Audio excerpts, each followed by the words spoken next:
There are tons of weird things on Mars. Spoons, noodles, doors, even faces. Are they all really just rocks? Besides, it's not the only planet in our solar system full of mysterious things. Let's check them out. Recently, we found a strange thing on Mars that looks like a smooth, spoon-like object. It grabbed everyone's attention after NASA's Curiosity rover spotted it. The rock, with a handle and rounded tip, looks like it's floating in the rover's photo. People on the internet are puzzled about what it might be. Some are joking that it's a Martian's bowling pin, or even a shoehorn left by extraterrestrial creatures. But Andrew Good from NASA says it's not that exciting. Turns out it's just a rock shaped by the wind over a long time. These kinds of rocks with odd shapes are common on Mars. They're called ventifacts. Ventifact is a rock that can get scratched, dented, or smoothed out by tiny particles carried by the wind. You'll usually find these kinds of rocks in dry places where there's not much grass or trees to block the wind, and where there's a lot of sand blowing around. Sometimes, the wind can carve ventifacts into really cool shapes, like the mushroom rocks you can see in the White Desert National Park in Egypt. These rocks look like giant mushrooms because the wind wears away the bottom part faster than the top, making them stand tall and slim. Ventifacts aren't the only cool Martian rocks. Check out this series of surreal spikes protruding from the red surface. NASA's Curiosity rover stumbled upon them while exploring the Gale crater on Mars. They quickly caught everyone's attention. Twisting structures resembling spikes looked like some extraterrestrial doors. Even the SETI Institute, an organization focused on searching for extraterrestrial life, tweeted about the image, referring to it as a cool rock. But in reality, these are just hoodoos. These tall and thin spires occur when hard rock sits atop softer rock layers. Martian spikes are likely cemented fillings of ancient fractures in sedimentary rock, with softer material eroded away over time. Again, there are many hoodoos on Earth too. They're also called fairy chimneys or tent rocks. You can find them in places like Utah's Bryce Canyon and the Colorado Plateau. NASA is excited about these weird structures because they can help us learn more about the history of the Gale crater. There was also a rock that looked like a jelly donut. We called this rock Pinnacle Island. It was spotted by NASA's cameras. However, just 4 days earlier, it was nowhere to be seen. So how did it magically disappear? In a very anticlimactic way, it was kicked up by one of Opportunity's wheels as it traversed the Martian terrain. But there's still some mystery surrounding that jelly donut. Analysis revealed that Pinnacle Island contains unusually high levels of sulfur and manganese. Both of these things are water-soluble. In other words, there might have been some water action that created these elements in the rock. So this tiny thing suddenly caused a lot of drama, and an entire lawsuit against NASA. It claimed that the agency failed to investigate a possible fungus growing on Mars. Jelly donut fungus. But not all our findings are natural. Another puzzling discovery was this thing the Perseverance rover spotted. It's something that looks like tangled spaghetti or string. Just like the donut, this mysterious object showed up in a rover camera image and then vanished from the sandy ground in several days. It turns out that it could be debris from the rover's landing system. Perseverance landed in the Jezero crater in February 2021. It had a rough landing and accidentally scattered debris around. Some of these debris pieces have been showing up in the rover's images for a while now. The string-like object is likely a piece of shredded Dacron netting, which is a type of fiber used in thermal blankets. These blankets help regulate equipment temperatures during the super hot process of landing on Mars. It probably underwent significant unraveling and shredding due to strong forces during the landing. Thermal blankets lost a bunch of stuff back then. For example, this shiny foil piece spotted in June. The rover found it on a rock. What's remarkable is how far some of the debris has traveled. The rover landed about 1.2 miles away from where it's currently exploring. It's probably because the crash threw the debris into the air, and the Martian winds carried it over such a distance. Mars is known for its strong winds, which can move lightweight objects. However, while it's fun to stumble upon them on images, there are concerns about the debris and trash on Mars. We haven't even fixed this problem on Earth, and we're already creating it on Mars. The debris we left on the red planet is already accumulating in an area called Hogwallow Flats. Plus, the debris can accidentally contaminate the sample tubes used for collecting Martian rocks. So far, NASA isn't overly worried about this, but they're keeping a close eye on it to prevent any issues with the rovers. Now, how about not things, but animals? Curiosity caused quite a stir when it captured something that looked like a rat on Mars. Some started speculating that it could be evidence of indigenous Martian life, or even that this rodent was brought along by Curiosity. But the Mars rat, once again, turned out to be just a weird rock. It looked interesting because of the natural processes like wind erosion and mechanical abrasion. We also found some worm-looking things. Curiosity snapped a picture of a formation that looks like worms wriggling across the Martian landscape. Despite its tiny size, this formation stands out with its unique shape and rough texture. It's probably made of durable material resistant to Mars's harsh erosion. And finally, our top mysterious finding is the face on Mars. Cydonia is a region on Mars that has captured both scientific and popular interest. It's located in Mars's northern hemisphere. It lies between heavily cratered regions to the south and relatively smooth plains to the north. There's a theory that the northern plains may have once been ocean beds. Maybe Cydonia was once a coastal zone. This place is full of interesting and beautiful features that tell us a lot about the history of the Red Planet. But its most interesting feature was the Martian face. This thing gained widespread attention when it was snapped by the Viking 1 orbiter in 1976. Some believed that it was evidence of a long-lost Martian civilization. At first, NASA dismissed it as a trick of light and shadow. But after some analysis, it turned out to be, yep, another rock. We also saw a face of a bear. It was captured by the high-resolution imaging experiment camera. In an image, we can see a circular fracture pattern that looks like a bear's head, with two craters forming the eyes and a V-shaped collapse structure like the nose. The head likely formed because something heavy settled on top of an old hole in the ground. This hole was filled with either lava or mud. The nose-like feature is speculated to be a volcanic or mud vent. But why do we keep seeing these strange things on Mars? Sometimes our brains can trick us into seeing things like faces or objects in rocks and other things. But these are just illusions called pareidolia. Pareidolia is a psychological phenomenon that makes us see familiar patterns or shapes, especially faces, where none actually exist. It's because the brain encounters something it doesn't recognize or understand right away. It tries to find things that look the most like this one. So it sees random patterns, textures, or sounds as something meaningful and recognizable. That's why a chair and clothes on it seems like a super creepy human-like figure at night. It also causes you to see faces or shapes in clouds, or hear recognizable sounds and even words in random noise. It's a fascinating proof of the power of our perception, but we also should be careful with it and not let our imagination run wild.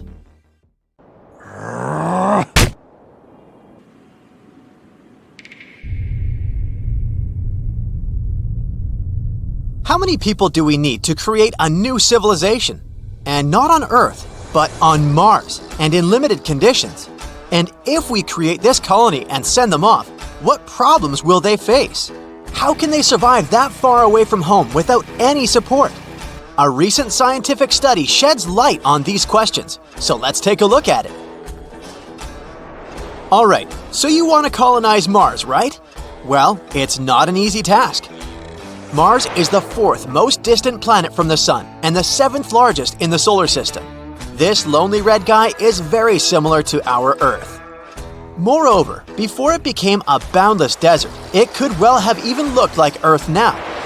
Millions of years ago, there was water, oceans, plants, and who knows, maybe even life. It would be nice to put all these cool things back there. No wonder we've been talking about colonization of this planet for a very long time. Now, SpaceX claims that their proposed interplanetary spacecraft could deliver 100 people to Mars. The owner of the company, billionaire Elon Musk, talked about creating a fleet that could provide a constant flow of resources to Mars. But how realistic are all these fantasies? Actually, not very much. Before sending people to Mars, we need to solve a number of issues. For example, the incredible radiation exposure, toxic soil, low gravity, low temperatures, and all sorts of other nasty things. And this is just the beginning. It will take at least a couple of decades to create a vehicle that can actually successfully land on Mars and return back. But let's do a thought experiment and imagine that we finally decided to colonize Mars. How will things turn out? Recently, scientists published a new study on this topic. This study is called Minimum Number of Settlers for Survival on Another Planet. The author is Jean-Marc Salati, professor at the National Polytechnic Institute of Bordeaux in France. His article was published in the Scientific Reports journal. As you might have guessed, the study was trying to find out how we could colonize another planet. How many resources do we need? How should this colony live? What kind of work should they do? And how long will it take? And, of course, exactly how many people do we need for all of this? Let's try to answer that. Now, imagine that we've moved into a wonderful future.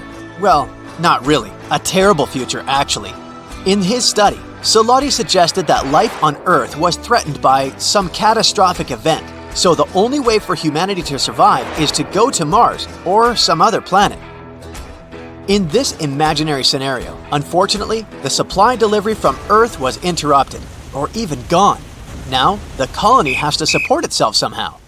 Well, here's where we already stumble upon a bunch of problems. For example, we're not sure how well the people in the colony will work together. Hey! Will they communicate with each other like normal human beings? Will they share their time and resources as they should? Humans are constantly ruining things for other humans. I can even bet that it was their fault we had to flee to Mars. But even if we forget about that, how about organizational issues? What equipment do we have? What will we use to extract resources? What skills would we need? You know what? Who cares? In our case, these things don't matter. All that we know is that the colony doesn't have a lot of initial resources and equipment, and the human factor is absolutely unpredictable. So the chances of survival are pretty low, but we need to survive somehow. In this case, Salati describes two things that will have a huge impact on our survival.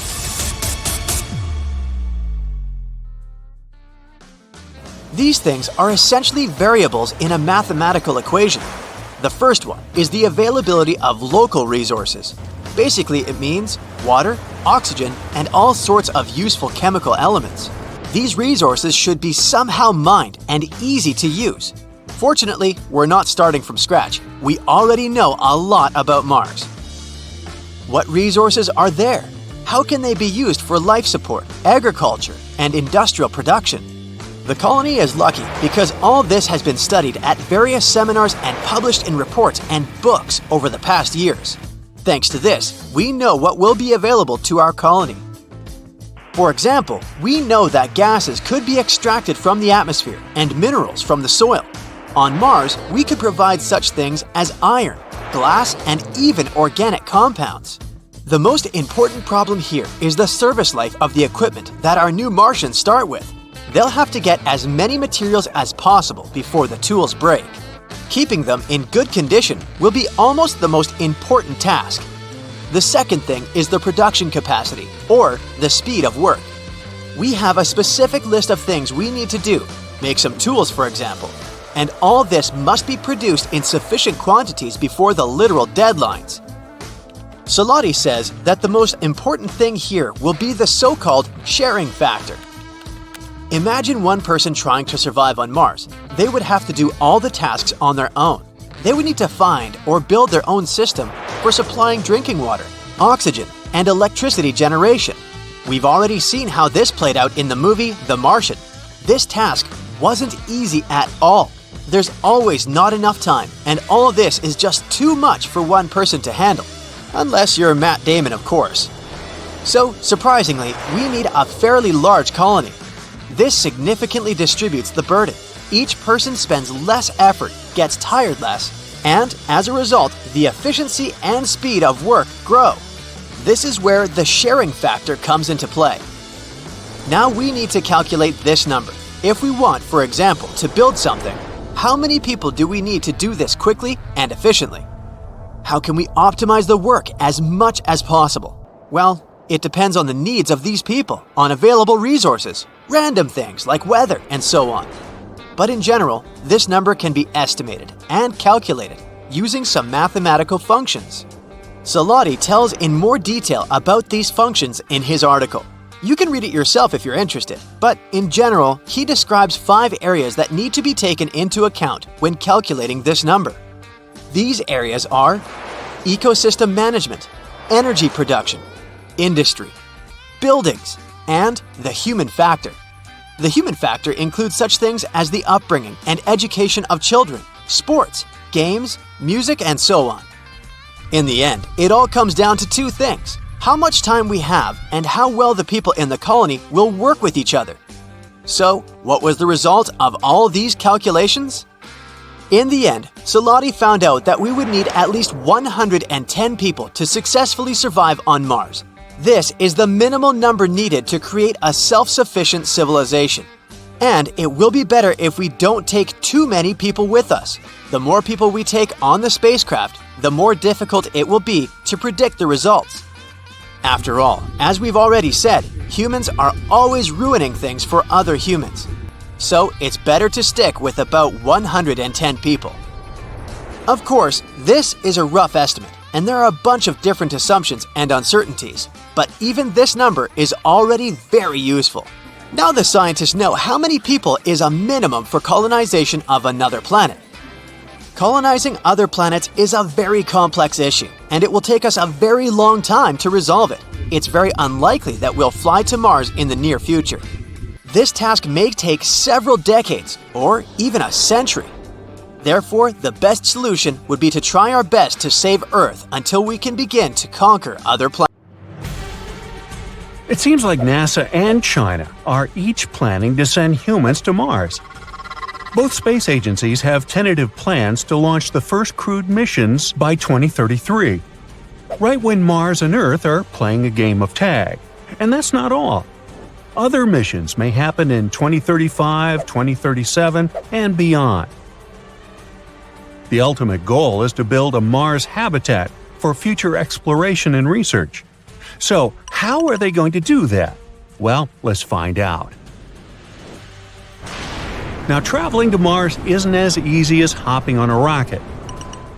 The distance between our planets can change a lot over time, ranging from around 35 million miles to 250 million miles.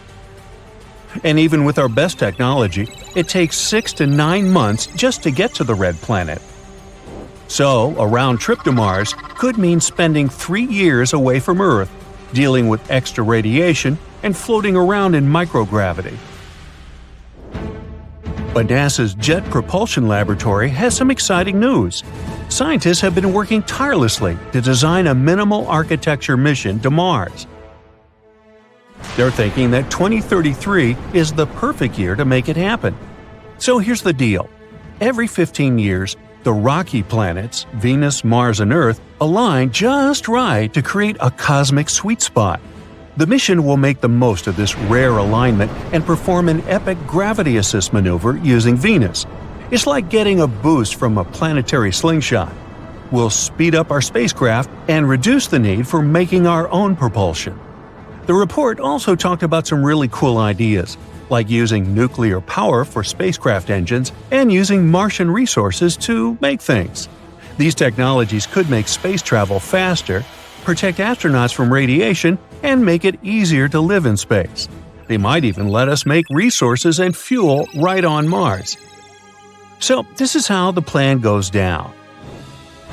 First, we'll launch a spacecraft towards Mars. It'll spend around 30 days in high orbit, exploring and gathering valuable data. Then it's going to head back to Earth, also swinging by Venus for a quick visit. So this whole adventure will last approximately 570 days, which is just 1.6 years. And a shorter adventure means less exposure to radiation. Now keep in mind, this mission will focus on orbiting Mars rather than landing on its surface. It's just a stepping stone, paving the way for future landing missions. Just like Apollo 8 mission orbited the Moon before Apollo 11's historic landing. Landing on Mars by 2033 might be a bit too ambitious due to funding constraints, but who knows? If all goes smoothly, it could become a reality. Now for the coolest part. We don't need fancy new technologies or vehicles for all this. We'll make use of existing ones that are already in production or being studied for the Artemis Moon program. Now let's break down our Mars mission vehicle, a big puzzle of many parts. And guess what? It was put together by a community of space enthusiasts back in 2017. That's right, it wasn't the scientists who produced it first. But now, this isn't just some fantastic idea anymore. Most of these things are already becoming a reality, being made or planned by NASA. So let's take a look at this concept. First, we have the Orion spacecraft. This is the spaceship that will take the crew to the orbit around Earth and bring them safely back home.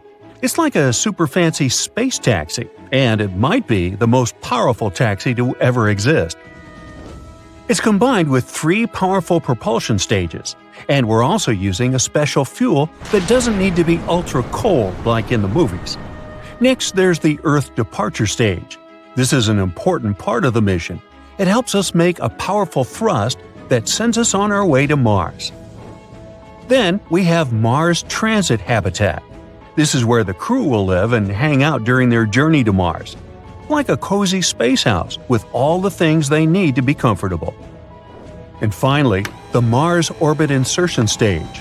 When we reach Mars, this awesome thing will help us slow down and enter its orbit smoothly. It's our maneuvering expert. Even the Mars transit habitat is being developed and might even be tested in a few years. That means we're on track to have the whole thing ready for our amazing Mars mission by 2033. In other words, it's all about working with what we've got and making it happen. Now, let's talk about the plan's timeline. Mid-2028, the action begins. First, we'll need to do a couple of test flights. We'll send 2 stages ahead of time to make sure we can come back to Earth safely. These stages will join together like 2 spaceships becoming best buddies. They'll orbit the red planet and then come home. To do all that, we'll use powerful rockets and 13 commercial launches. It's going to be a huge space party. Late 2032.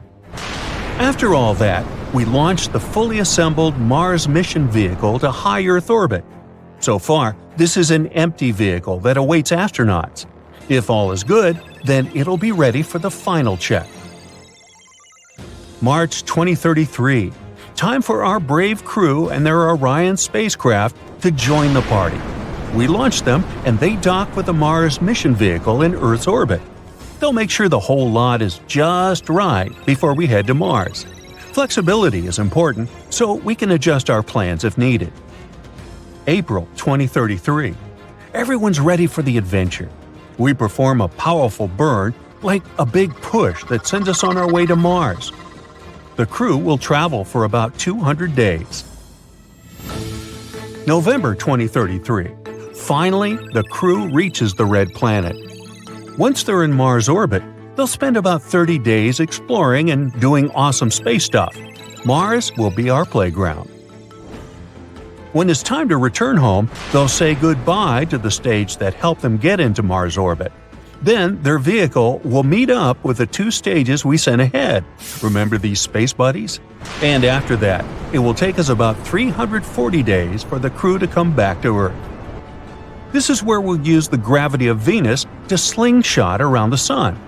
To keep the equipment and crew at the right temperature, we'll have a sunshade that will protect us from the Sun's heat since we'll be really close to it.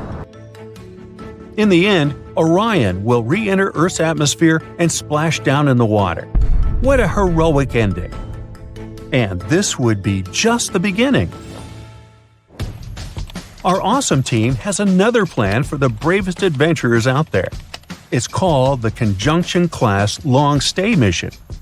It launches in April 2033 and lasts a long time, 950 days. That's more than 2.5 years, with 550 days spent in Mars orbit. It requires fewer launches from Earth, but has some different challenges, like spending more time in microgravity and dealing with increased radiation. So we'll need some real space heroes for this one. But of course, there are some major hurdles to overcome before we can make all this happen. Experts closely looked at NASA's Journey to Mars program and found that the plan needs some serious changes. There are a few high-risk areas, like life support systems for long missions, using solar power for propulsion, making oxygen on Mars, and so on. They're also worried about timelines, funding, and many other things. So, according to them, sticking to a deadline of 2033 might be impossible with the current plans and budgets.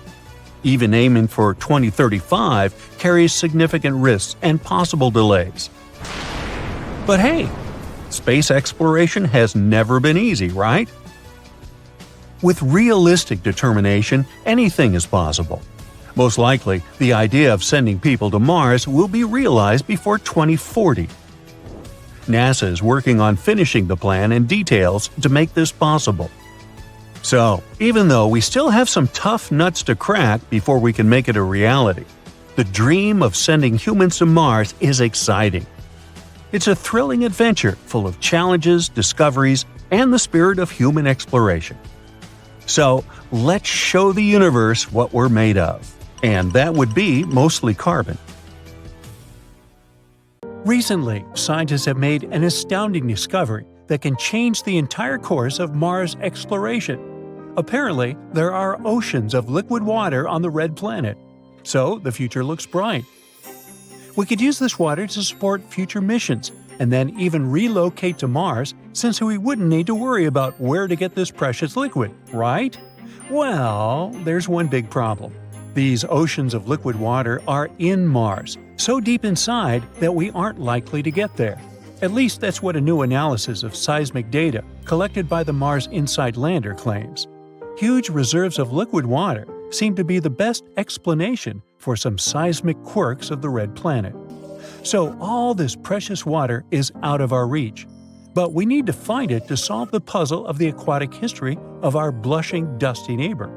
And the first thing we need to do is identify where the water is and how much of it the planet is hiding. Navigation has confirmed that the parachute has deployed and we are seeing significant deceleration. Now, our rovers are scurrying about on the surface of the red planet, gathering all the available data on the planet's surface geology. And it's getting increasingly obvious that Mars was once covered with water. Many factors, from Martian terrains to ancient dry lake beds and deltas, suggest that there was a time when the planet was quite soppy. These days, there's still some water on and right below the surface of Mars, but it's in the form of ice and nowhere near what Mars had in the ancient past. To understand how much of it could have been on the red planet billions of years ago, we must know where all this water went. There are two spots where the water could have gone: into space or toward the interior of Mars. Then it could have been isolated as either liquid reservoirs or ice deposits. Currently, we don't have any way of measuring how much water once leaked away. But now, we finally can find out more about the gooey center of the red planet. All thanks to the Mars InSight lander.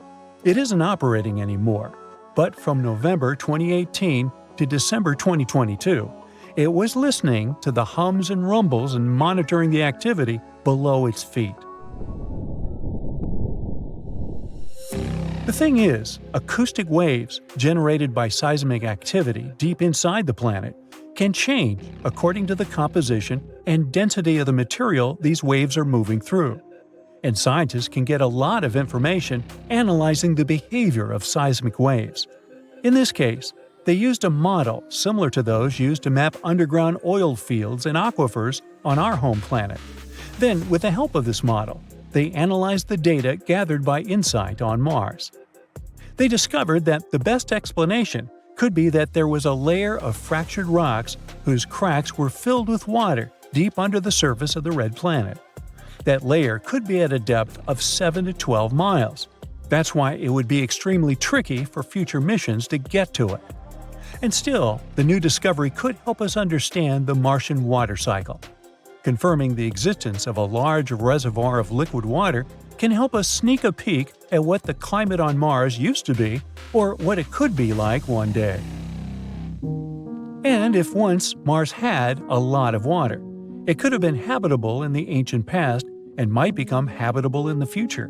Water is crucial for life as we know it, so underground water reservoirs on the red planet could already be habitable. Maybe, while we're talking, tiny microorganisms or even some tentacled creatures are living their lives in the comfort of their underground home. On Earth, super deep mines do host life, and the bottom of the ocean, with its immense unbelievable pressures, isn't lifeless either. So far, we haven't found any evidence of life on Mars, but for now, it sounds like this place has the potential to sustain life. InSight data has shown that there isn't likely to be a lot of water ice in the upper crust of the planet, at least in the region around the lander. But if it turns out that there is a water-rich layer deep below the surface and stretching around the entire globe of the planet, then there would be enough water to fill ancient ocean beds and even more. Now, Mars isn't the only place outside Earth where there is water or where we might one day find water. Take the good old Moon, for example. On Earth's natural satellite, water can be found all over the surface, but it's not the water you might be imagining. On the Moon, water remains mostly as ice, and it's distributed unevenly. For example, the poles of the Moon are the regions that never receive sunlight. This is the reason they're extremely cold, and it's no wonder there's a lot of ice there. The ice in these areas is often mixed with the lunar soil and hiding deep below the surface. Then there's Enceladus, the sixth largest moon of Saturn. In reality, it's not that large, just 314 miles across. In other words, this moon is small enough to fit inside Arizona. Ooh, we should try that. Well, interestingly, when the Cassini space probe first arrived at Saturn, researchers were expecting Enceladus to be a frozen ball of ice. But what they saw was plumes of icy particles and water vapor erupting from geysers on the moon's surface. It was clear that there was a massive ocean between the moon's rocky core and its icy shell. Then there's Jupiter's moon Europa. Scientists think that this world is one of the most promising places in the solar system when it comes to searching for new life forms. That's because Europa has a huge saltwater ocean as deep as 40 to 100 miles. And even though it's under a layer of ice that is likely to be 10 to 20 miles thick, it's still potentially habitable. Astronomers believe that plumes of water might erupt from cracks in the ice shell and release the contents of the moon's ocean into space. The temperature, pressure, and chemistry are very different on Europa, and astronomers aren't sure yet how the ice behaves there.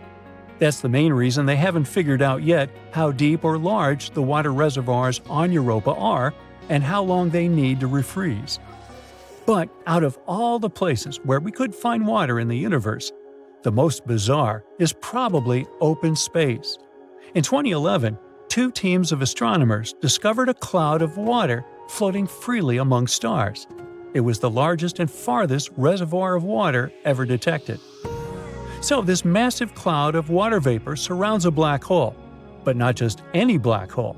This one's a quasar, located 12 billion light-years from Earth.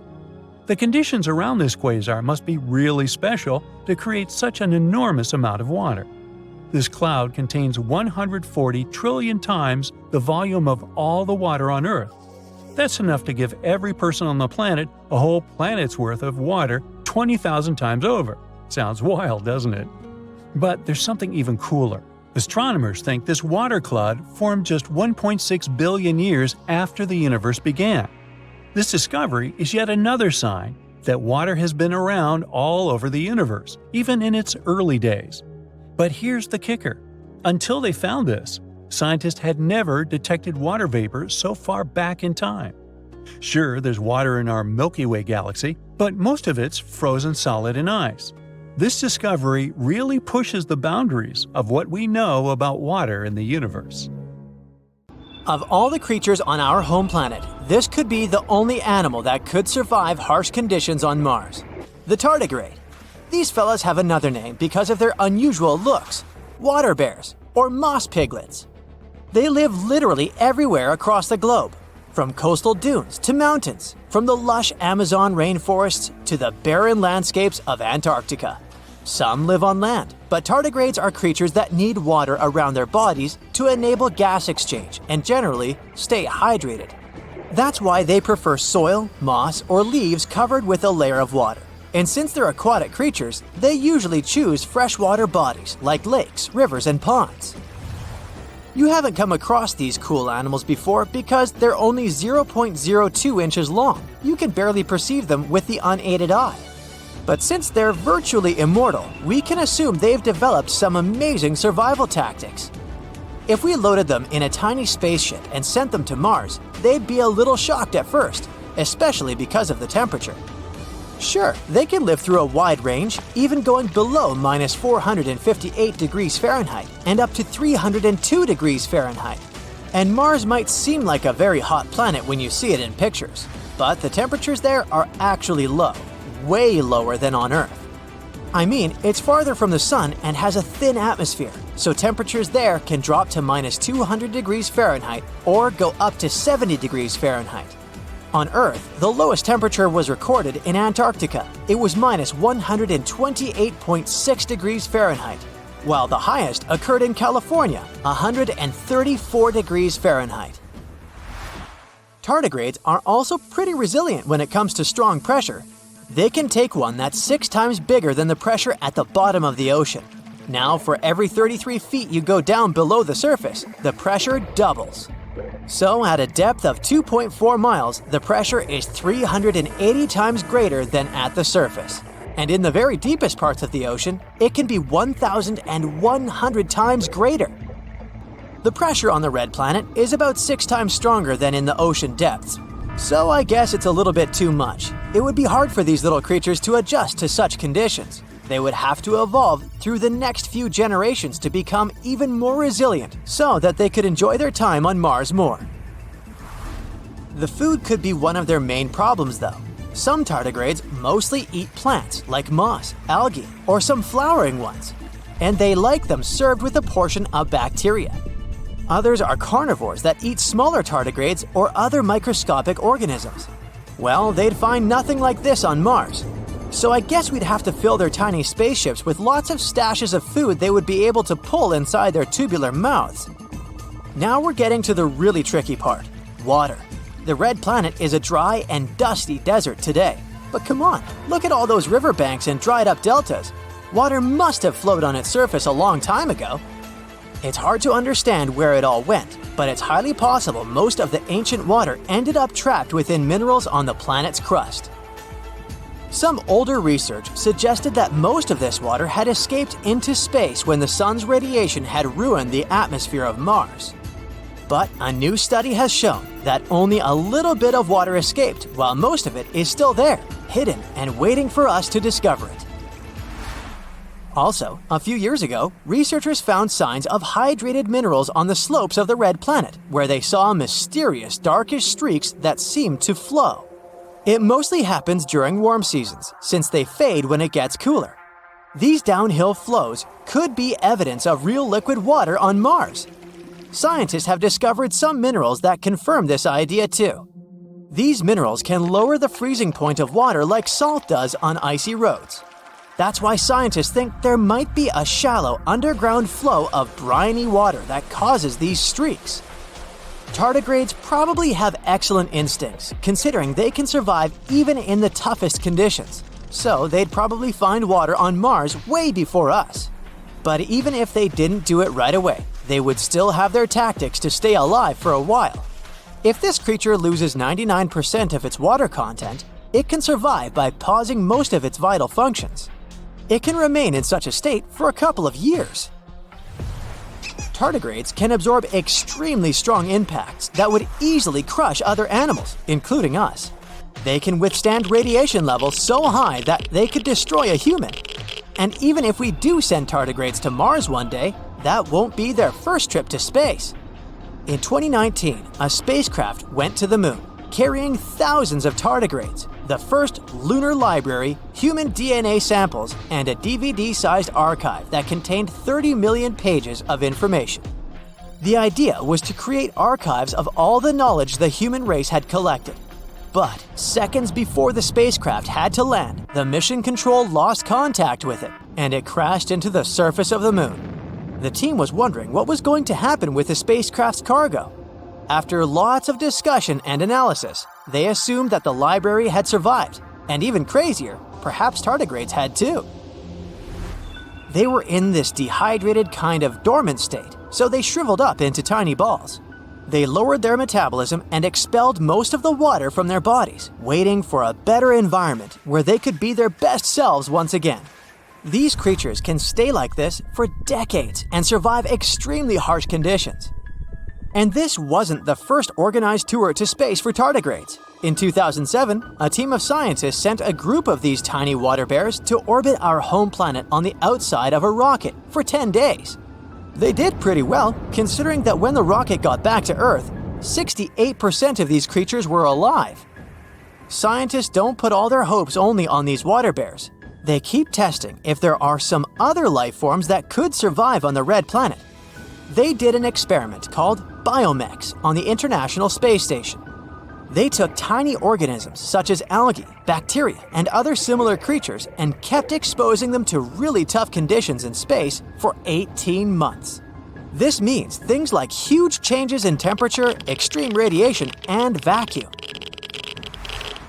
The amazing part is that many of these tiny life forms survived these harsh conditions and came back to Earth as true space heroes. So they could probably deal with the hardships of living on Mars. Scientists studied archaea as well. Those are tiny ancient microorganisms that have existed in salty seawater on our planet for more than 3.5 billion years. Some of their relatives from the Arctic also survived in space-like conditions. But life on Mars doesn't have to be a whole new thing. Billions of years ago, the red planet might have been a bit like Earth. It most likely had water, and that's one of the key ingredients for life. Scientists believe tiny organisms called methanogens might have thrived there. They were hiding beneath the surface to stay safe from harsh radiation. These organisms could have breathed in hydrogen and carbon dioxide, exhaling methane gas. But as they gobbled up hydrogen, which was a powerful greenhouse gas back then, they might have cooled the planet too much. So it's possible these ancient microbes are still somewhere there, trapped in ice deep below the surface. They could be in a sort of deep sleep, waiting for better conditions to wake up, or some new cool friends from Earth. We've been dreaming about life on Mars for a long time. Not only about growing potatoes there in the future, but also about all the potatoes that could have been there in the past.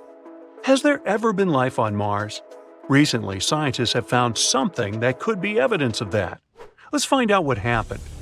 Mars is the fourth planet from the Sun. A human hasn't set foot on Mars yet, but robots have set their wheels. The first spacecraft that visited the red planet were NASA Viking landers. They flew there back in 1976 and sent us a lot of interesting data. Back then, we didn't know anything about Mars. To us, it looked like a cold, lifeless desert. But since we're so similar, scientists began to wonder, has it always been like this? Or Is it possible that once Mars used to be thriving and full of life? And in 2022, NASA's Mars rover Perseverance found something that could shed a light on this mystery. But first of all, what is Perseverance? Scientists have suggested that if there was life on Mars once, it's unlikely that it could simply disappear without a trace. It must have left some traces, perhaps underground, where they would be protected from radioactive solar tantrums and other nastiness. So we need to check the rocks. It's important to note that we aren't looking for life on Mars right now. There most likely isn't any. Instead, we want to look into the distant past of our twin planet. We're talking billions of years ago, when Mars could have been warm, green, and far from lifeless. In other words, we have to find dead microbes and various chemical compounds similar to ones on the Earth. This is the mission of our main character, Perseverance. It arrived on Mars in February of 2021. The spacecraft landed on the bottom of the 30-mile-wide Jezero crater, and after landing, it scooted over to the west, to the place that prompted scientists to choose Jezero for research. This place is a dried-up river delta, and this former river is already more than 3.5 billion years old. The Jezero crater itself was once a large lake. Yup, apparently there was life on Mars, and scientists have suggested that these places would be perfect as bodyguards of microbes. That's exactly what bacteria do on Earth. They hide, being still in the depths of lakes and ponds, so we could probably find traces there. The researchers believe that this particular lake has the highest scientific value in the entire mission. The highest chance to find rocks on which such bacteria could survive is here in Jezero. So Perseverance went to the delta. The row wasn't easy though. The rover missed a little and landed further than planned. As one famous movie said, "This little maneuver's going to cost us 51 years." Fortunately, Perseverance took only 1 year, and on the way, it was able to explore Jezero a little. The rover uses a complex built-in tool to explore the world. The tool is called Scanning Habitable Environments with Raman and Luminescence for Organics and Chemicals, or just SHERLOC. Boy, NASA sure loves its acronyms. As the device approached the delta, the signal of organic molecules became stronger. Soon, these signals were everywhere, and besides, they were the brightest that the scientists have ever seen. What does it mean? Elementary, my dear Watson. You know, Sherlock. It's time to dig.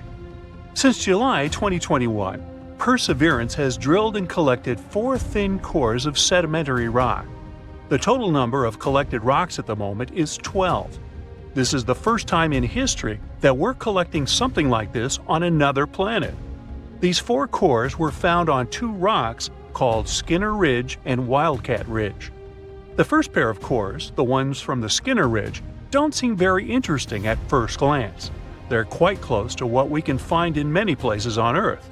However, if we look at them closer, we'll see that they're dotted with round grains of some dark material. These dark grains could have once been deposited on them by an ancient river, the same one that flowed into Jezero. It's possible that the river brought them from places hundreds of miles away from Jezero. And that's pretty cool.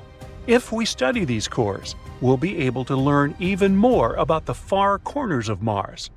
Well, there are no corners on it, but you get the idea. Then, in April 2022, Perseverance did arrive at the delta, and then scientists finally found what they were looking for. The discovery, to put it mildly, excited them. They found 2 more cores, which held organic substances. This pair was taken from the Wildcat Ridge. It's found very close to the Skinner Ridge, but the 2 rocks are quite different from each other. These samples are lighter in color and more uniform. Most likely, they're mudstone, an unusual rock similar to clay, but harder and unable to absorb water. They're also finer grain than the cores of the Skinner Ridge. Why does it matter? Because the finer the grains in the stone, the more likely it is that there may be some traces of a past life in it. On Earth, fine-grained stones most often lie on the bottoms of ponds and in similar places. There, they can preserve the remains of dead organisms and similar stuff for years. And this is exactly what we found on them. Additionally, according to scientists, there was more organic matter in these two cores than in any other place studied by Perseverance so far. It probably accumulated there while the lake was gradually evaporating billions of years ago. So, there really was life on Mars? Well, let's slow down a little. Organic substances are molecules holding carbon. And yes, on Earth, they're most often associated with life, but not always. Sometimes they can form as a result of other things. Therefore, we cannot say for sure whether there was life on Mars. We don't know if these molecules really remain from some Martian microbes, or if they're the result of some other things. But the discovery is still very significant. We have to literally keep digging this way. To learn more about this organic matter, scientists need to collect a couple more samples of fine-grained rock. It would also be great to study the material lying around these former reservoirs. Perseverance has already moved to another area, to a place with a beautiful name, Enchanted Lake. Now it needs to look for similar things there. It will also continue to study Lake Jezero. Eventually, Perseverance will climb to the top of the delta and then continue exploring ancient sites outside the crater. Sometime before the end of 2022, Perseverance will probably have 6 or more samples of the Martian cores. Unfortunately, its tools, though complex, are quite limited. This data alone won't be enough for us to get a complete picture. Therefore, NASA plans to send other spacecraft to Jezero in the coming years. Together with the European Space Agency, they're working on the next robotic mission, known as the Mars Sample Return. The name speaks for itself. These devices will arrive and take away all the test tubes from the old Prospector Perseverance. After that, these samples will be delivered to Earth, though not by Amazon Prime, and then scientists will be able to analyze them in advanced laboratories. However, all this will take a really long time. The launch of this mission is scheduled for 2027-2028, and the spacecrafts won't be able to return until 2033. But if everything goes well, it will be the first samples in history delivered to Earth from Mars. In other words, there's still enough space for research, literally. And yes, we don't yet know the true meaning of these finds. But that's why the entire mission was created, right? And who knows? Maybe in a few years we'll finally find out the truth about what happened on Mars billions of years ago. Ooh, check out the Martian! Made you look.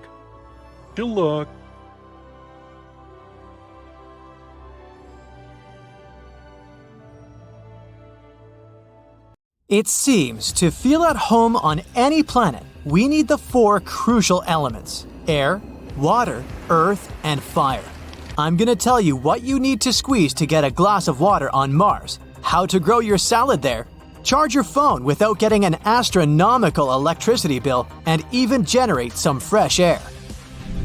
What if I tell you there's an ocean on Mars? Right, you won't believe me, but there used to be an ocean.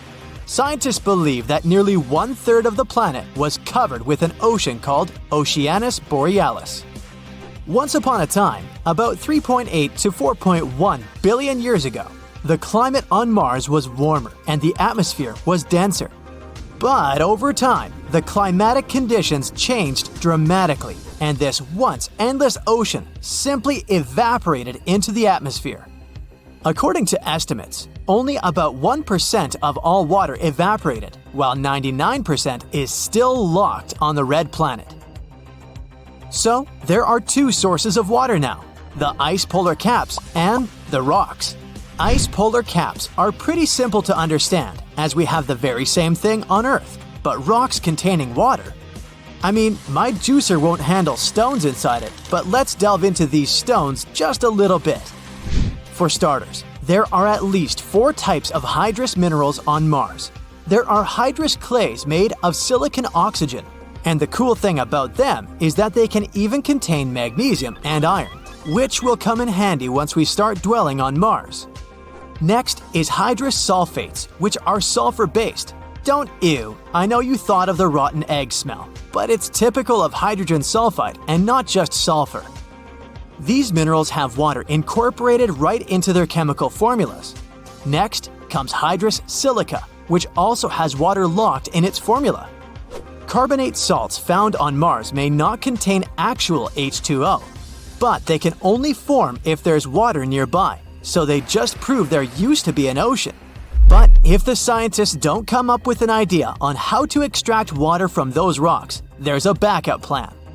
In 2020, researchers discovered liquid water sources which may be a part of a huge network of underground saltwater lakes. So I guess we'll find a way to stay hydrated on Mars. We can either look for those water sources better, or just invent some technologically advanced juicer to squeeze water out of those stones. The red planet may seem to us as a lifeless desert where nothing can grow. But today it's a misconception, as there's been a couple of recent updates concerning the agricultural potential of Mars. In 2022, a group of scientists made something unbelievable. They managed to grow an Earth plant on Mars. Disclaimer: it's not that they plowed Mars, watered it, added fertilizers, and patiently waited for the first sprouts to show up. They experimented on Earth, but the conditions they created were purely Martian. You see, a plant needs soil, water, food, and sunlight to grow. Food and sunlight can be created artificially, so the scientists focused on the soil and water in their experiments. There's not much Mars can offer in terms of soil, but it's rich in basalt. Plants don't fancy residing in basalt, as it doesn't have many nutrients. But still, some of them aren't that picky when it comes to soil. As we already know, water on Mars is problematic too, but it can be found in limited amounts. Still, it can't be used for agricultural needs due to its chemical composition. Long story short, it's just way too salty for any plant out there to like it. But to keep the experiment true to life, the scientists started to look for possible ways of desalinating water. Thus, they added the bacteria known as Synechococcus, and even though the saline levels decreased dramatically, it was still not enough to satisfy the finicky plants. Luckily, the scientists had Plan B, and it worked out. They took the bacteria desalinated water and filtered it through basalt. In the end, they noticed that the resulting water was suitable for the plants. But that's just a theory. Let's see what we can actually grow on Mars. The scientists experimented with turnips, lettuce, radishes, and alfalfa. At first, turnips, lettuce, and radishes refused to flourish in basalt and feed on that filtered water. But then alfalfa came into play, and it left the scientists stunned.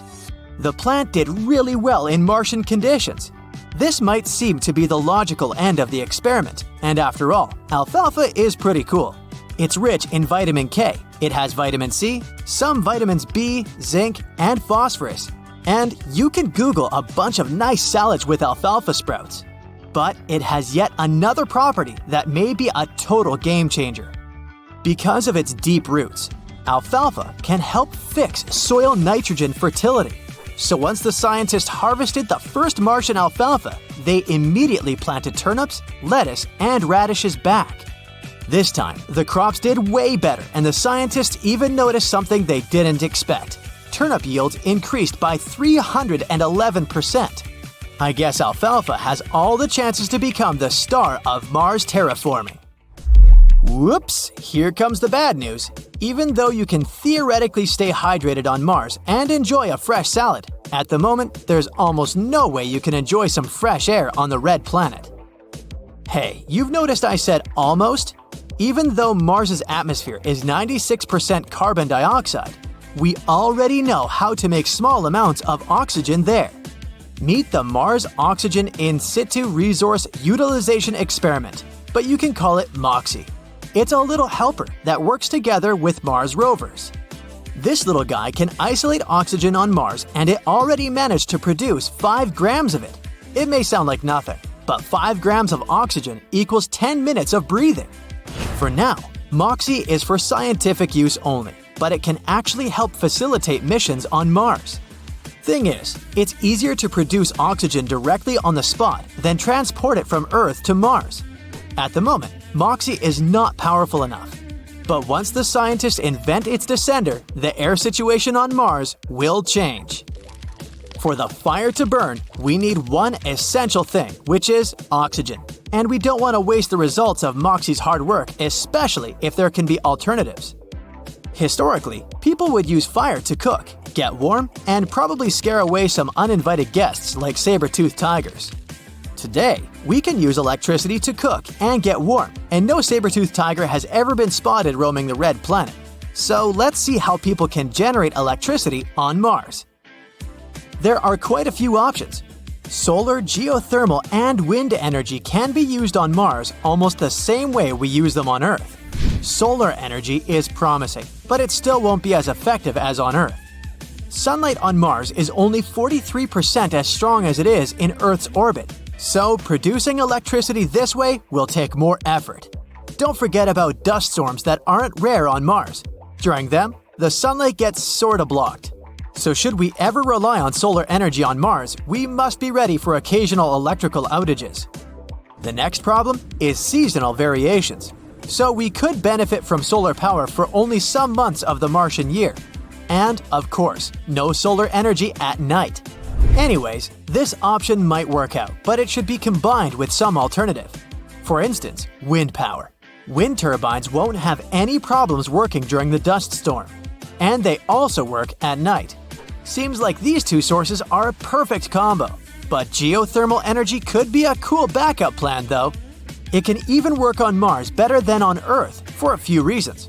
First, the atmospheric pressure is lower on Mars, so more volumes of steam can be generated to drive the turbine. Second, Mars's surface temperature is lower, and it can help too, as it will increase the efficiency due to thermodynamic laws. Third, no water needed. We could use liquid carbon dioxide instead, and it would work perfectly. And unlike water, liquid carbon dioxide is free. So imagine being one of the first people sent to explore Mars. As you're approaching the red planet, something strange and creepy draws your attention. There, yes, right there. Doesn't it look like a mammoth bear's head? What or who could possibly create a bear's snout in the middle of a crater?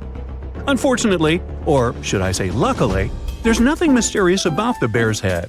It's just a facial pareidolia. That's a tendency to see facial features in everyday things. But speaking about the finding on Mars, should we rename the phenomenon into Pareidolia? You could see that coming, couldn't you? Alright, check it out. You see a V-shaped hill that looks like a nose. Then there are two craters that look like eyes. And then there's a circular fracture pattern, the head, that surrounds the nose and the eyes. Experts think that the face could be created when a deposit was settling over a buried impact crater, and the nose might be a mud or volcanic vent with solidified lava or mud flows around it.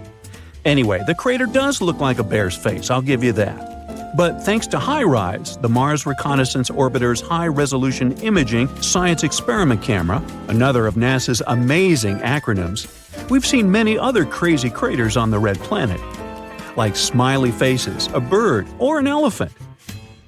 First, let's have a look at the famous face of Mars. These images were first taken by the Viking orbiter in 1976. At that time, the resolution was obviously quite poor, plus the lighting was slanted, which produced the result that shocked people in the 1970s, a face carved of rock staring back at Earth. Did it mean there was another civilization on Mars that had created this monument? Nah.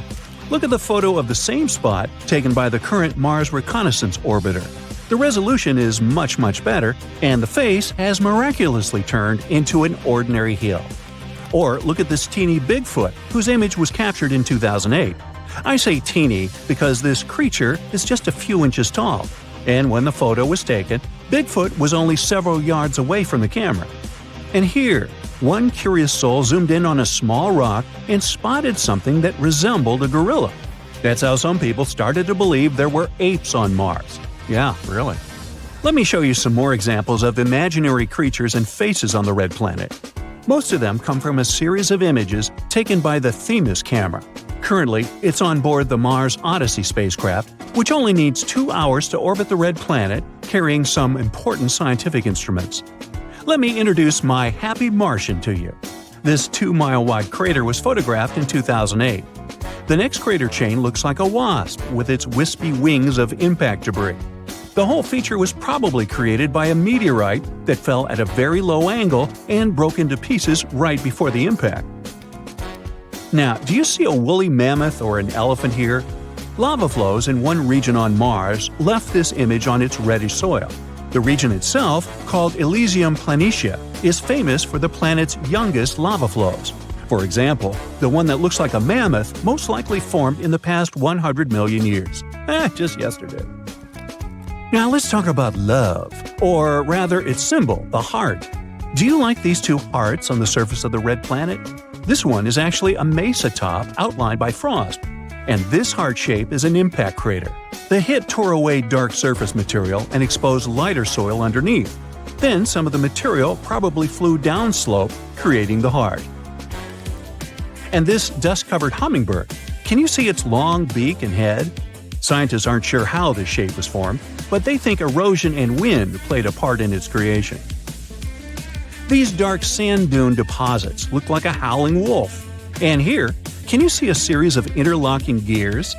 This image looks like the letter T, right? The right angle fracture was created by the tectonic stretching of the Martian crust. Do you think we might find other letters of the alphabet on Mars too? Why not? And now, how about another bizarre thing astronomers noticed on the surface of Mars? Is that a door to someone's house? It was NASA's Curiosity rover that sent this image to Earth. It became viral because this formation over here, see, looks like a door. Unfortunately, scientists, due to their rational minds, were quick to disappoint us. They claimed that it was just a natural part of the Martian landscape. There were several clues that made them think it wasn't a real door. For example, the opening is tiny, a mere 3 feet high. They're sure that what looks like a door is actually an opening in a rock created by natural forces, like winds and erosion. If you look at the rock closely, you may notice strata. Those are layers of silt that stand out because they're harder than the surrounding material. These strata dip here on the left and a bit higher on the right. They likely appeared around 4 billion years ago in a river or a wind-blown dune. Since the strata became visible, powerful Martian winds have eroded them even more. And look at this. See those cracks? That's how rocks weather on the red planet. This small cave probably formed when several fractures crossed the strata. A pretty large boulder might have fallen out under its own weight, and this created the door-shaped opening.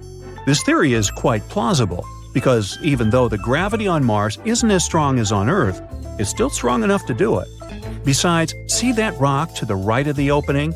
It has a suspiciously smooth vertical edge. It must be the culprit. It probably fell out not so long ago. But it's not only the red planet that can boast of having unusual formations. Let's take this comet, for example. This image was taken by the European spacecraft Rosetta in 2014. Can you see a face on its right-hand side? Or the moon. Here's its famous rabbit. It sits upside down with its ears pointing downward. Some people see a man on the moon. It can either be his face or the entire body. If someone sees the whole human figure, it usually looks like it's carrying sticks. Sometimes it's a toad. To spot it, look at the top left-hand side of our moon. The toad is facing upward, see? Now look at this spinning neutron star. Such a star is a collapsed core of a supergiant star with a total mass of 10 to 25 solar masses. Except for black holes and some hypothetical objects, like quark stars or white holes, neutron stars are the densest and smallest known stellar objects. Anyway, back to this particular star. As you can see, this space object, located 17,000 light-years away from Earth, is surrounded by a cloud of energetic particles. And this image, taken by NASA's Chandra X-ray Observatory, appeared in 2009 and became viral in no time. All because many people spotted a hand-like structure among all that space stuff. NASA explained that the star was spinning incredibly fast, spewing energy into the space surrounding it. This created intriguing and complex structures, like the large cosmic hand so many people see. Now look at the Horsehead Nebula in the constellation Orion. This is a freezing cold and dark cloud of dust and gas that was first noted in 1888. This dark shadowing is created by dust, and at the base of the nebula, there are many bright spots. Those are young stars at the stage of formation. Pay attention to this extremely bright star in the top left side of the Horsehead. Its radiation is so powerful that the star is starting to erode the cloud around itself. It means that, in millions of years, the nebula might not resemble the head of a horse anymore. Well, I won't be around then. The European Southern Observatory Very Large Telescope has captured an image in which we can see the collision of 3 different galaxies. We can even observe the effect they have on each other.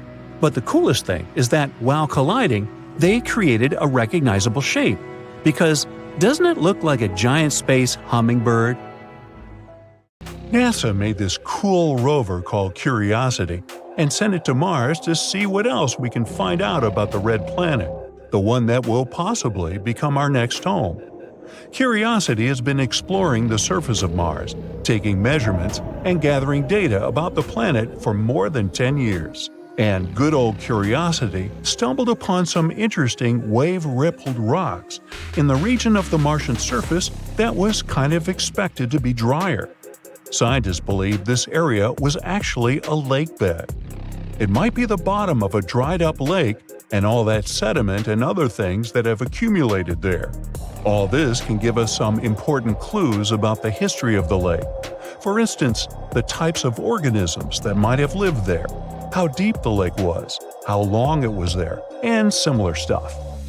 These wave-rippled patterns tell us that these rocks may have formed when strong Martian winds were moving the water in this big ancient lake.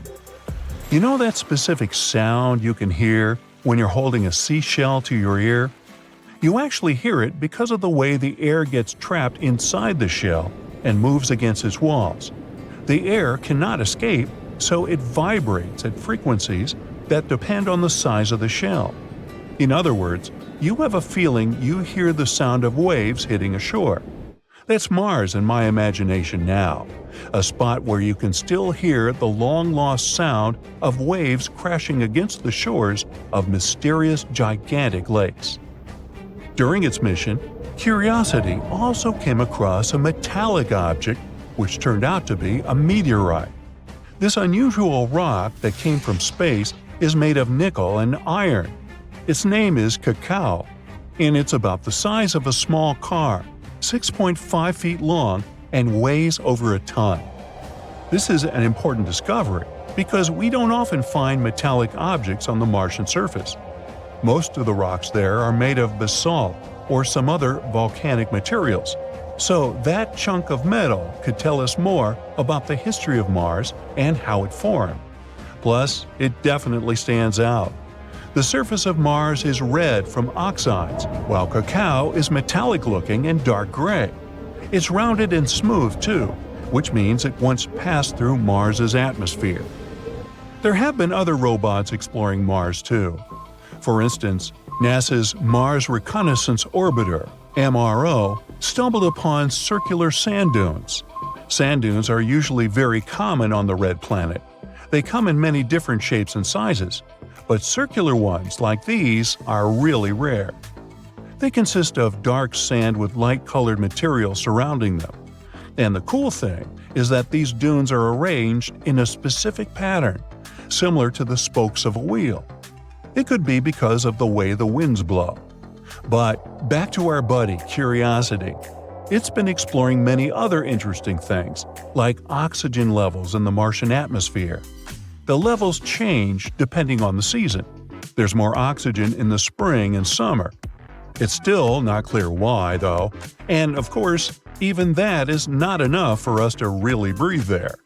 The concentration of oxygen on Mars is 0.1%, which is about 100 times less than the concentration in Earth's atmosphere. The atmosphere of Mars is mostly made up of carbon dioxide, with traces of other gases. Curiosity was so good that it also decided to analyze the age of rocks it found. It seems they're much older than we previously thought. Some of them date back more than 3 billion years. Curiosity found organic molecules in soil samples too. These molecules are basically building blocks of life. Now, this doesn't prove there's indeed life on Mars. It's just one of the things that suggests there might have been some form of life a long time ago. Curiosity discovered potential evidence that there might be a large reservoir of liquid water beneath the south polar ice cap, probably very salty and full of different minerals. This high salinity is the reason why this water could remain liquid at temperatures well below freezing. It would be cool to have some sort of subsurface ocean to take a dip in, especially when these crazy Martian winds are raging on the surface. And it would be great to have something that would protect us from those insane radiation levels on the red planet. There are some pretty toxic chemicals and salts in the Martian soil, which can be really bad for humans. Astronauts could potentially end up being exposed to these toxic chemicals, either through direct contact with the soil or by inhaling dust that contains these salts. Also, these substances could be a problem for growing crops. This is a really big discovery for long-term missions to Mars, because astronauts would need to be able to grow their own food so they can survive while there. Another thing that favors the idea of potential life on Mars is discovering methane there. Methane is a very important finding because usually living organisms produce this gas. So, where did it come from if not from them? In reality, there are a few possible explanations for that. One is the geological activity of underground reservoirs. Another idea is that meteorites brought methane to the red planet. What's interesting is that levels of methane are higher in particular areas. So, yeah, I don't know about you, but I'll stick to the theory that it comes from living organisms. Now, it's possible that volcanoes on Mars are still active. We know there are many extinct volcanoes on the red planet, but we've never found enough evidence to prove that some of them are still alive. Scientists studied volcanic deposits and found out that some volcanoes could have erupted maybe 50,000 years ago. Before that, everyone thought the last eruption happened 3 to 4 billion years ago. If you could compress the geological history of Mars into just one day, this would be like having an eruption a second ago. So, you never know. There might still be magma bubbling in secret under the Martian surface. All the future generations that might end up building their life there could really have some fun. Mars turned into a cold and barren place that can't really support life over time. And one of the main reasons for that was losing its atmosphere. The red planet used to have a much thicker atmosphere, similar to Earth's. One major reason for that is its relatively weak magnetic field. Earth's magnetic field helps protect our atmosphere from the solar wind, a stream of charged particles that comes from the sun. Without this protection, Mars had nothing to help it confront this insanely strong force that eventually took away most of its atmosphere. Another factor that played a big role in the loss of Mars's atmosphere is its relatively low gravity. Because Mars has weaker gravity than Earth, it's easier for gas molecules to escape into space. So Mars probably used to be more similar to our home planet. But with its current thin atmosphere, it can't keep any heat, which makes it very cold and very complicated for us to explore. But maybe it's better for us that we didn't visit the red planet back in its old times. There's this story about an ancient megaflood that might have happened there.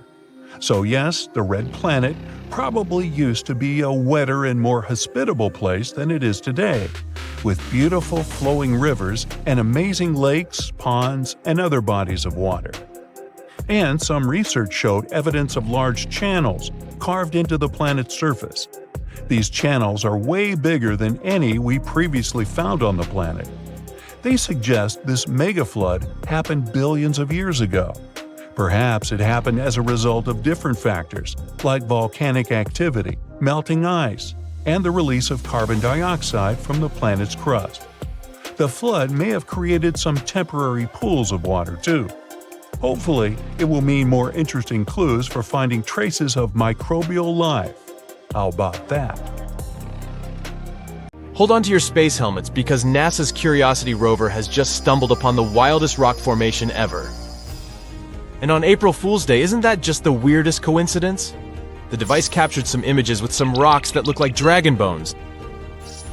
Now, let me take you back to 2012 when Curiosity made its grand entrance on Martian soil. It was like the queen bee of rovers, the biggest and most capable one at the time. And boy, has it been making waves since then. It's even discovered evidence of water and organic molecules on Mars. These findings were giant leaps in our quest to find out if Mars ever had its own little creatures. But hey, let's not forget that Curiosity is no spring chicken anymore.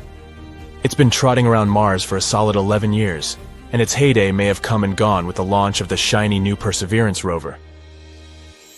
Nevertheless, Curiosity still manages to capture our imagination with its knack for spotting familiar-looking rocks. From objects shaped like fish backbones to ones that resemble traffic lights, Curiosity has given us plenty to marvel at. But now the internet is exploding with excitement over the jaw-dropping images from Curiosity's masked camera. People are going bonkers over what can only be described as dragon bones. One astrobiologist acknowledged we've seen our fair share of weird-looking objects on Mars, but this one exceeded all expectations. The current theory is that these unique ripples on the structure were formed after a whole lot of erosion, probably caused by the Martian winds. Now, you might be thinking, okay, cool, but what's the big deal about a funky rock? Well, for starters, it's a reminder of just how much we still have to uncover about our mysterious red neighbor. While we're gazing over potential dragon bones and daydreaming about interplanetary adventures, Curiosity has its serious hat on.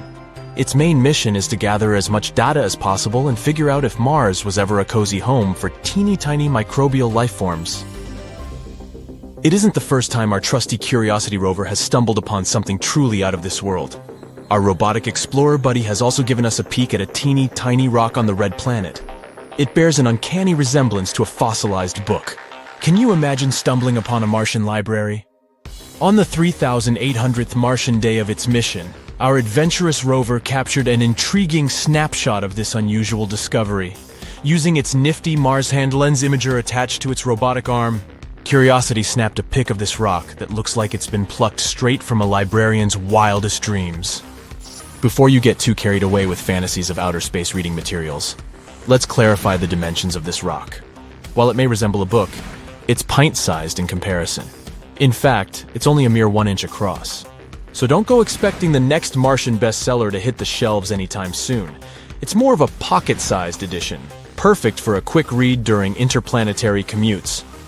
Now, before you get too excited about this discovery, do know that NASA officials commented the peculiarly shaped rocks are pretty common on Mars. Also, billions of years of relentless Martian winds have swept away everything except these uniquely shaped remnants. Curiosity has quite the eye for spotting unusual formations. Back in February 2022, our rover pal stumbled upon a mineral flower with branching patterns that looked like it had been styled by a florist. It measured a petite 0.4 inch in width, and just a few weeks later, on February 16th, Curiosity managed to capture some rocky evidence of ancient lakes, featuring teeny ripples and waves frozen in time. If you thought Mars was just a desolate red wasteland, think again. Scientists have even discovered larger-scale shapes etched into the Martian surface by ancient water.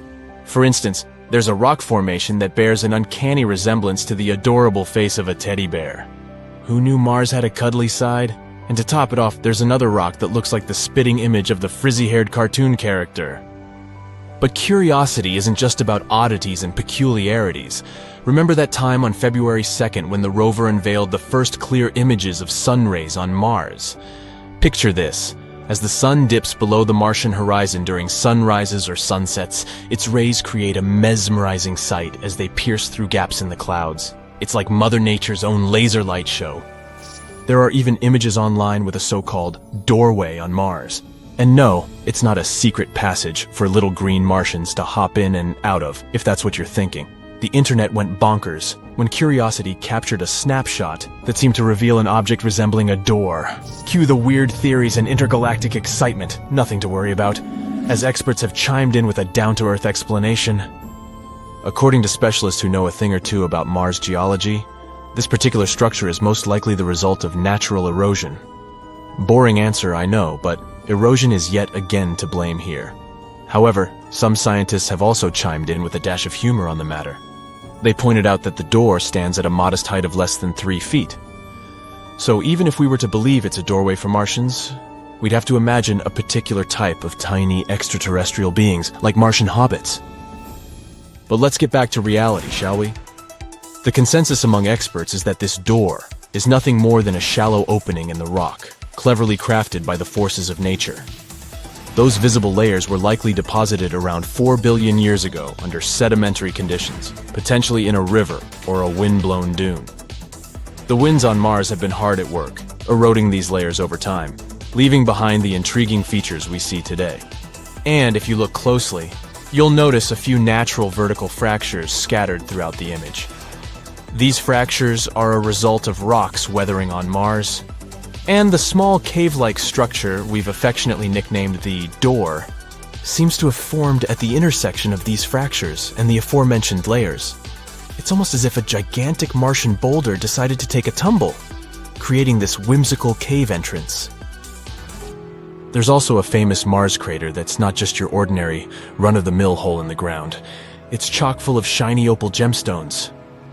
According to a cool new study, those mysterious halos of rocks surrounding cracks in the Martian crater might actually be made up of water-rich opal gemstones. Can you imagine that? Mars, the planet of bling. Curiosity yet again came to the rescue and did some serious snooping around. It seems there's an ancient dried-up lakebed on Mars that is teeming with opal gemstones. These objects could be evidence that water and rock have been having a grand old time beneath the Martian surface. Much more recently than anyone had previously thought, that is. Now, when scientists start talking about water, you know they're on the hunt for signs of life. After all, water is pretty crucial for life as we know it. But here's the catch. Water isn't flowing on Mars anymore. So these clever scientists have to put on their detective hats and search for geological signs that water once existed there. What does opal have to do with water on the Martian surface? Well, to make opal, you need rocks with a whole lot of silica and some good old H2O. There's more. Researchers also dove deep into the Curiosity rover's image archive and discovered that these opal-rich halos are not just hanging out in one spot. Nope. They seem to be spread out all over the place in Gale Crater, which is like a huge ancient lakebed. So what did these clever scientists do next? They ran some tests, of course. Using Curiosity's fancy instruments, they confirmed that these light-colored halos do, in fact, contain opal. All this data and those cool fracture halo pictures from earlier in the mission led the researchers to a mind-boggling conclusion. Water must have been hanging out all over Gale Crater for a long time after the ancient lake dried up. This means that life might have existed on Mars and for a bit longer than we'd been guessing. Who knows, maybe even into Mars's modern geological period, which, get this, started a whopping 2.9 billion years ago. Imagine a world where the red, barren landscape of Mars is transformed into a lush and verdant garden. A world where water flows freely, carving canyons and creating lakes and oceans. Can we achieve such a world by pouring the Earth's water onto the surface of Mars? And don't rush to say no. Let's explore this possibility. Alright, let's say we could magically transport all of the water on Earth to Mars. This supersized game of water pong would be crazy in both engineering and logistics. So how do we even do that? First of all, we're talking about millions and millions of gallons of water, which is no small feat. We would need some really big tanks to get all this water off the Earth. We would also have to figure out how to launch it all into space. This would require some serious rocket technology, as well as a lot of fuel. We could probably create an entire fleet of spacecraft specifically designed for the task. Just imagine that, a fleet of giant water tankers packed with tons of carefully harvested water, blasting off from Earth's surface and hurtling through space at unimaginable speeds. Wouldn't that be a cool sight? Now, another way. Probably a better one would be to launch a large number of smaller missions over time, each carrying a smaller amount of water until enough of it has been transported to Mars.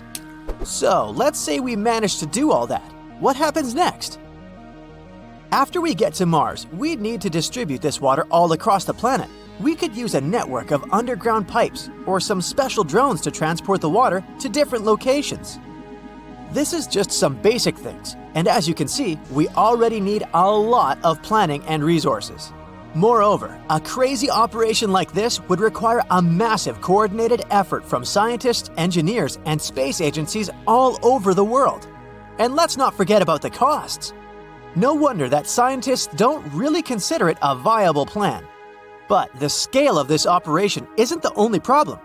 Hypothetically, let's say that we figured all that out and poured the Earth's water on Mars. Now what? Well, believe it or not, it would be almost completely useless. Our main challenge will be the atmosphere and current climate of Mars. Mars is a dry desert with an atmosphere that's only about 1% as thick as Earth's. This means that any water poured onto the surface would quickly evaporate. It would be pretty hard to create a stable environment when the entire lake can go poosh in a matter of seconds. And if the water doesn't evaporate, then, on the contrary, it will turn into ice. Mars' surface temperature is well below freezing. Thin atmosphere only makes things worse. Another challenge is that Mars has a very weak magnetic field, which means it has little protection from the solar wind. Solar wind is a stream of charged particles that are constantly flowing out from the sun. These winds are pretty dangerous. They can strip away any water that's put on the Mars surface. Also, the solar radiation on Mars is much stronger than on Earth. This would make it even more difficult to maintain any liquid water there. And finally, don't forget that we also need to purify this water to remove all the bacteria before drinking it. But let's not give up. If we stay super optimistic, we can still try to solve these problems. Basically, we need to find a way to maintain liquid water in one place for a long time and make sure that it doesn't freeze or evaporate. So how do we do it? There are a few ways we can go about it. Number 1, insulation. We could wrap all the water containers in insulation materials, like foam for example, or some reflective materials that can help to keep the water from freezing. Number 2, heating. We could use various heaters and devices to keep the temperatures above freezing, even thermal blankets. Although this would require a lot of energy and would be a difficult task. Number 3, underground reservoirs. We could dig a large hole and cover it with a transparent material to allow sunlight to pass through. This would help keep the water warm and insulated. Number 4, salinity. Adding a small amount of salt or other dissolved minerals to water can lower its freezing point. Although we'll need much more salt for things like lakes, and this method isn't the most efficient. And finally, number 5, building a greenhouse. We could build a greenhouse or some other structure that can trap heat and create a more Earth-like environment. This option is probably the best one. After all, a greenhouse would also help us to grow various plants or other organisms. Yay, life! Alright, great. Let's say we've discovered some way to store water on Mars and keep it there in a liquid, lukewarm state. What now? What impact would this have on Mars? Actually, this would be great. If we were to pour all this water on Mars, it could have drastically changed the climate of this cold, red desert. First of all, we could create a so-called greenhouse effect. It's when gases in a planet's atmosphere trap heat, causing the planet's temperature to rise. And yeah, this is pretty bad for Earth, but for Mars, whose temperatures jump between 70 and -200 degrees Fahrenheit, it would be awesome. This could cause the atmosphere to thicken and lead to the melting of the polar ice caps. Wouldn't that be awesome? Mars would begin to gradually turn from a lonely desert into Earth 2.0. It also means that the planet's atmosphere will change. For example, the weather patterns. Clouds could form on Mars, rains would begin to fall. And rains, as we know, transfer water from one region to another, which would mean they could water plants if they appeared on Mars. But all of this is pure speculation. We can't be completely sure what kind of impact pouring water on the Martian surface would have on the planet's climate. Perhaps, to create this greenhouse effect, we would need much more water than what we can transport. But if despite all these challenges, we had succeeded with our mission and made Mars much warmer and moist, could life have been finally born there? Unfortunately, that would still be pretty unlikely. Yes, water is very important for creating life, but that's not all we need. The composition of the Martian soil isn't very conducive to supporting life. The soil is mostly made of minerals called regolith, which are composed mainly of dust, sand, and other materials that aren't very good for plants. Theoretically, we could terraform Mars. Terraforming is a gradual, slow change of the planet so that it becomes suitable for our life. But this would be a very complex, long, and costly process. Oh, and by the way, what would happen to our Earth after all that? We took quite a lot of water, didn't we? From Earth's perspective, transporting water to Mars would require an enormous amount of resources, including energy and different materials. And the amount of water we'd have to spend would be staggering.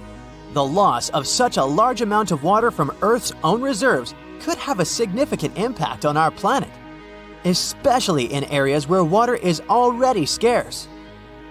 So basically, this is a really bad idea, no matter how you look at it. Yeah, it may sound interesting, but it's not a viable plan at all. It would require too many resources, too much money, and it wouldn't even be worth it. That's why scientists and space agencies don't consider this idea seriously. Besides, there are many other more realistic and achievable goals in the field of Mars exploration.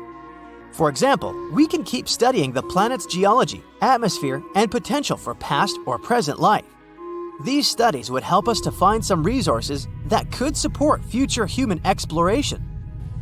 Overall, we need to answer many more questions about Mars before we even begin to consider colonizing it. So let's keep an eye on scientific news and updates. When we think of Mars, we often imagine a barren wasteland, a place devoid of life and color. Just a big, lonely, rusty rock hurtling through space. For a long time, scientists believed that Mars was indeed a red planet. You see, Mars has a special talent. When it's far away from us, it appears as a tiny twinkling red dot in the night sky, like a glowing ember in a sea of stars. But as it gets closer to Earth, it becomes more visible, so its reddish hue becomes more apparent. This phenomenon has captured the imaginations of people throughout history, leading to countless speculations and myths about the nature of Mars. Astronomers, of course, noticed it too. They believed that the color was due to vast deserts covered in iron oxide or rust. That's why we started calling Mars the Red Planet. When the space age started, NASA and other space agencies started sending missions to Mars. Early orbiter images also showed Mars with a reddish hue. This idea was further popularized by countless movies, books, and TV shows. They all showed us this dramatic picture of Mars as a desolate, harsh world with nothing but endless deserts and towering red cliffs. However, as technology advanced, we started sending orbiters, landers, and rovers on Mars. Spirit, Opportunity, and Curiosity, and many others. They all are our interplanetary detectives. Orbiters as Mars' all-seeing eyes in the sky. These spacecraft orbit around Mars and capture stunning images from high above. Like a cosmic paparazzi, they try to reveal all Mars' hidden secrets. But orbiters can only reveal so much. That's where landers and rovers come in. Mars ground explorers. These robotic adventurers hang around on Martian highways and byways. They try their best to study Martian rocks, soils, and atmosphere. And thanks to them, we finally found out the truth. Turns out, Mars is a world of contrasts and a rich palette. Imagine standing on the surface of Mars. Instead of a sea of monotonous red sands, you'll be greeted by a breathtaking tapestry of colors. As you look around, you might see sand dunes that resemble a scrumptious butterscotch dessert, with their warm caramel hues stretching across the landscape. You come across valleys and plains that glisten with a golden glow, as if Mars has hidden nuggets of precious metal just beneath its surface, waiting to be discovered by intrepid space prospectors. Moving on, you stumble upon areas with a brown and tan color palette that resembles a Martian safari, with shades reminiscent of the African savanna. All that's missing is some unique Martian wildlife. And in some regions, you might even catch a glimpse of a slight greenish hue that adds a touch of mystery to the landscape. These green colors indicate the presence of minerals on the planet. All these colors reveal Mars's exciting geologic history. They're the results of various minerals and chemical compounds. There are things such as olivine, sulfates, and clays that create this visual feast for the eyes. And, by the way, our idea of Mars as a boring desert is also a myth. Actually, its landscapes are shaped by ancient river channels, volcanoes, impact craters, and shifting sands. However, there's also some unpleasant addition to all these beauties. The thing is, humans have already managed to leave their mark on Mars, even though we haven't even visited it yet. Yep, we've already turned the red planet into a celestial landfill. But to be honest, it was inevitable. Imagine rovers and landers zipping across Mars, conducting scientific experiments. Of course, they would leave behind a trail of debris. Discarded spacecraft parts, deflated airbags, and other leftovers. Now the planet isn't really barren, is it? Well, at least it will become a treasure trove for archaeologists of the future. But it also serves as a cautionary tale. We need to remember to stay responsible during our space exploration. So, now we know that the real Mars is a vibrant world of surprises. But this isn't the only cosmic body in the solar system that turned out to be cooler than we thought. Remember Pluto? That guy who was once known as the 9th planet in our solar system? And now we consider it one of the dwarf planets. So the latest research has revealed to us very interesting things about this fella. Pluto is often depicted as a tiny, frozen world covered in ice, like a cosmic popsicle. But when the New Horizons spacecraft zoomed past Pluto in 2015, it revealed the true appearance of this planet. From a distance, Pluto appears to be a mix of reddish brown and charcoal black, like it's wearing a stylish outfit for a formal cosmic event. But as you get closer, you'd start to notice a breathtaking array of colors. Imagine standing on a frozen plain that glistens like a diamond, with patches of crimson red that look like they were painted by a Martian artist with a flair for drama. Nearby, you might spot patches of charcoal black, giving the landscape a moody and mysterious vibe. As you continue your exploration, you might come across regions that are a stunning blend of orange, yellow, and white. And if that wasn't enough, you might also encounter icy mountains that shimmer with a hint of blue, creating an otherworldly glow that would leave you awestruck. Also, it turns out Pluto isn't just a simple frozen ball, but a dynamic world with beautiful mountains. Pluto's tallest mountain is called the Tenzing Montes, and it's about 20,000 feet tall, almost as big as Everest. It's like Pluto wanted to show off and prove it's not just a runt in the planetary neighborhood. The dwarf planet's surface is also dotted with vast icy plains that are as smooth as a skating rink. It's like Pluto is inviting us to strap on our ice skates and glide across its frozen surface. But the real kicker was when New Horizons discovered that Pluto has a heart-shaped region on its surface made of icy plains called Tomball Regio. Who knew this little planetary oddball could have so much love? Or let's take Saturn's moon Titan, for example. What we used to imagine about Titan was just the tip of the iceberg. This guy has also revealed itself to be a celestial wonderland. In the past, we thought Titan might be a barren and desolate moon, perhaps covered in a monotonous layer of rock and ice. But boy, were we wrong. Titan has turned out to be one of the most intriguing and diverse bodies in our solar system. First of all, forget about the dull grays and browns. Titan's surface is actually draped in a thick haze that creates an ethereal orange glow, like a mystical mist that adds an otherworldly touch to the landscape. Titan also has lakes, rivers, and even seas. But hold your horses, we're not talking about water here. This moon is too cold for liquid water to exist in its frigid atmosphere. Instead, its lakes and seas are filled with liquid hydrocarbons, like ethane and methane, which act as the main liquid on this moon. Imagine standing on the shores of a lake, looking out at the liquid methane gently lapping against the rocky coastline, with a hazy orange sky above. It's like a surreal blend of Earth and extraterrestrial worlds, all rolled into one. And finally, Jupiter, the largest planet in our solar system. It has often been depicted as a vibrant orange planet with swirling red and brown bands. However, in reality, Jupiter's atmosphere isn't orange. It's rather dominated by shades of red, orange, brown, and white. NASA's Juno mission has provided us with stunning images of this planet. In these photos, we can see cloud patterns, massive storms, and a complex system of belts on Jupiter. Turns out, it's more breathtaking and diverse than we had imagined. So there you have it, space explorers. Seems like our imaginations can be way off when it comes to the breathtaking beauty and diversity of the cosmos. So the next time you gaze up at the night sky and imagine what those distant worlds might look like, remember that reality can be even more astonishing than our wildest dreams.